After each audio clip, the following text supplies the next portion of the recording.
혹시 이런 경험이 있으신지요? 배우자가 화를 내며 큰 소리를 칠 때보다 아무 말 없이 차갑게 외면할 때 더 큰 절망감을 느끼신 적이요. 자녀가 반항하며 대들 때는 그래도 소통의 여지가 있다고 생각했는데 완전히 무시하고 관심조차 보이지 않을 때 더 깊은 상실감에 빠지신 적은 없으십니까? 직장에서도 마찬가지입니다. 상사가 실수를 지적하며 꾸중할 때는 그래도 나에게 기대가 있구나 생각했는데 아예 관심을 끊고 투명인간 취급할 때 느끼는 서늘한 외로움을 말입니다. 친구들과의 관계에서도 격한 논쟁을 벌일 때보다 점점 연락이 뜸해지고 만남을 회피할 때 더 큰 상처를 받으신 경험이 있으실 겁니다. 오늘은 왜 사람들이 분노보다 무관심에 더 상처받는지, 그리고 이러한 인간 심리의 깊은 의미를 이해함으로써 우리의 관계를 어떻게 더욱 따뜻하고 의미 있게 만들어갈 수 있는지 함께 탐구해 보겠습니다. 이는 단순한 심리학적 현상을 넘어서 인간의 본질적 욕구와 사랑의 진정한 의미에 대한 철학적 성찰입니다. 인간 존재에 대한 근본적 욕구. 무관심이 분노보다 더 아픈 이유는 인간의 가장 기본적인 욕구와 연결되어 있습니다. 우리는 태어나면서부터 인정받고 싶어 하고 관심을 받고 싶어 하며 자신의 존재가 의미 있다는 것을 확인받고 싶어 합니다. 분노는 역설적이게도 관심의 표현입니다. 누군가가 우리에게 화를 낸다는 것은 최소한 우리의 행동이나 말에 반응을 보인다는 의미입니다. 그 사람에게 우리가 감정을 불러일으킬 만한 존재라는 증거이기도 합니다. 반면 무관심은 존재 자체의 부정입니다. 마치 우리가 그 사람의 세계에서 사라진 것처럼 투명한 존재가 된 것처럼 느끼게 만듭니다. 이는 인간이 가진 가장 원초적인 두려움 중 하나인 소외감과 직결됩니다. 특히 중년의 우리에게는 이런 존재 확인의 욕구가 더욱 절실합니다.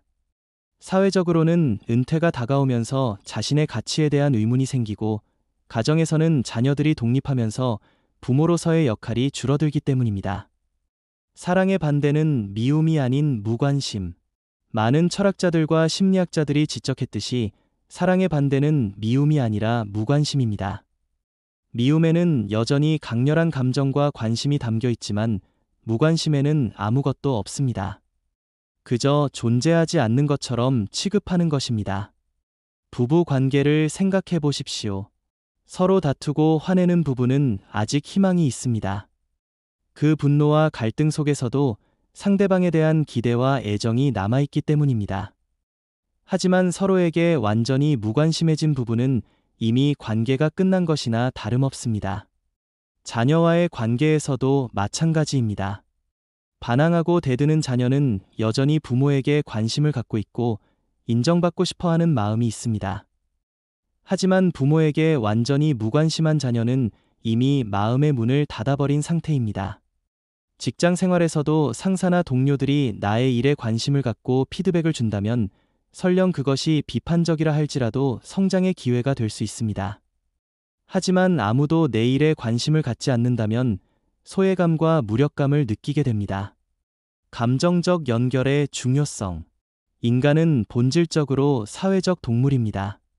다른 사람들과의 감정적 연결을 통해 자신의 정체성을 확인하고 삶의 의미를 찾아갑니다. 이런 연결이 끊어질 때 우리는 깊은 공허함을 느끼게 됩니다. 분노는 비록 부정적인 감정이지만 여전히 연결의 한 형태입니다. 상대방이 나에게 감정적으로 반응한다는 것은 우리 사이에 무언가가 있다는 증거입니다. 그 무언가가 사랑일 수도, 실망일 수도, 기대일 수도 있지만 적어도 관계는 살아있는 것입니다. 무관심은 이런 모든 연결을 차단합니다. 상대방이 나를 완전히 자신의 감정적 영역에서 배제할 때 우리는 마치 죽은 사람처럼 취급받는 기분을 느끼게 됩니다. 중년의 우리에게는 이런 감정적 연결이 더욱 소중합니다.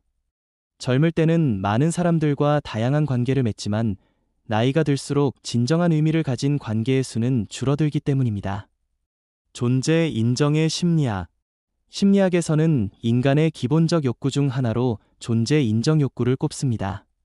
우리는 다른 사람들에게 인정받고 중요한 존재로 여겨지고 싶어 합니다. 이는 단순히 자존심의 문제가 아니라 정신건강과 직결된 문제입니다. 무관심은 이런 존재 인정 욕구를 완전히 좌절시킵니다. 상대방이 나를 못 본 척하고 내 말을 듣지 않고 내 존재를 무시할 때 우리는 자신이 가치 없는 존재라는 착각에 빠지게 됩니다. 특히 가족 관계에서 이런 무관심의 상처는 더욱 깊습니다. 가족은 우리가 가장 안전하다고 느끼는 관계이기 때문에 그곳에서 무관심을 당할 때의 충격은 배가 됩니다. 직장에서도 마찬가지입니다.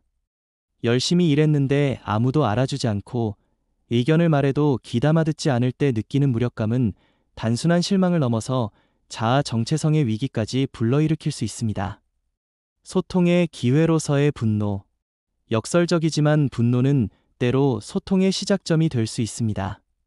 상대방이 화를 낸다는 것은 아직 나에게 기대하고 있다는 의미이고 관계를 개선하고 싶어 한다는 신호일 수 있습니다. 부부 관계에서 배우자가 화를 낸다면 그 분노의 이면에 있는 진짜 메시지를 읽어내려 노력해야 합니다. 대부분의 경우 분노는 상처받은 마음이나 충족되지 않은 욕구의 표현입니다. 자녀가 반항할 때도 마찬가지입니다. 그 반항 속에는 인정받고 싶은 마음, 이해받고 싶은 마음이 숨어 있을 수 있습니다. 겉으로 드러나는 분노에만 반응하지 말고 그 이면의 진정한 필요를 파악하려 노력해야 합니다. 직장에서도 동료나 상사의 불만이나 비판을 무조건 부정적으로만 받아들일 필요는 없습니다. 그들이 나에게 피드백을 준다는 것은 여전히 나를 팀의 일원으로 생각하고 있다는 증거일 수 있습니다. 무관심이 관계에 미치는 파괴적 영향. 무관심은 관계를 서서히 그리고 확실하게 파괴합니다.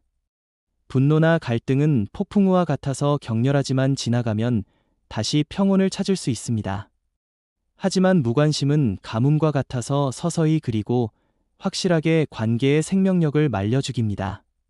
부부 관계에서 무관심이 시작되면 점점 대화가 줄어들고 함께하는 시간이 줄어들며 결국에는 같은 공간에 있으면서도 완전히 다른 세계에서 사는 것처럼 됩니다.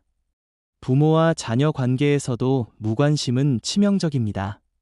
부모가 자녀에게 무관심하면 자녀는 사랑받지 못한다는 느낌을 갖게 되고 자녀가 부모에게 무관심하면 부모는 깊은 배신감과 슬픔을 느끼게 됩니다. 친구 관계에서도 무관심은 우정을 끝내는 가장 확실한 방법입니다. 연락을 피하고 만남을 회피하고 상대방의 근황에 관심을 갖지 않으면 아무리 오랜 친구라 해도 관계는 자연스럽게 소멸됩니다. 관심의 치유적 힘. 반대로 관심은 놀라운 치유의 힘을 가지고 있습니다. 진정한 관심을 받을 때 사람들은 자신이 소중한 존재라는 것을 느끼고 자존감을 회복하며 관계에 대한 신뢰를 되찾습니다. 작은 관심의 표현이 큰 변화를 만들어낼 수 있습니다. 배우자의 하루 일과에 관심을 갖고 물어보는 것, 자녀의 고민을 진심으로 들어주는 것, 동료의 어려움을 알아차리고 도움을 제안하는 것, 이런 작은 관심들이 관계를 살리는 생명수가 됩니다. 특히 중년의 우리에게는 이런 관심의 주고받음이 더욱 중요합니다. 사회적 역할이 변화하고 신체적 능력이 줄어들면서 자신감이 떨어질 수 있는 시기이기 때문에 주변 사람들의 관심과 인정이 큰 힘이 됩니다. 경청의 힘과 공감의 중요성. 관심을 표현하는 가장 좋은 방법 중 하나는 경청입니다. 상대방의 말을 진심으로 듣고 그들의 감정에 공감하는 것만으로도 큰 위로가 됩니다. 많은 사람들이 조언이나 해결책을 원하는 것이 아니라 단순히 자신의 이야기를 들어줄 사람을 찾고 있습니다. 자신의 경험과 감정을 나누고 그것을 이해받고 싶어 합니다.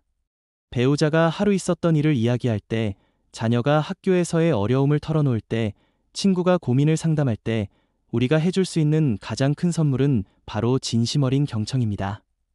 이런 경청을 통해 상대방은 자신이 중요한 존재라는 것을 느끼고 혼자가 아니라는 안도감을 얻으며 문제를 해결할 수 있는 내적 힘을 찾게 됩니다. 표현되지 않은 관심의 한계. 물론 마음속으로만 관심을 갖는 것으로는 충분하지 않습니다. 관심은 반드시 표현되어야 상대방에게 전달됩니다. 아무리 깊은 사랑과 관심을 갖고 있어도 그것을 드러내지 않으면 상대방은 알 수 없습니다. 특히 중년 남성들의 경우 감정 표현에 서투른 경우가 많습니다. 마음으로는 가족을 사랑하고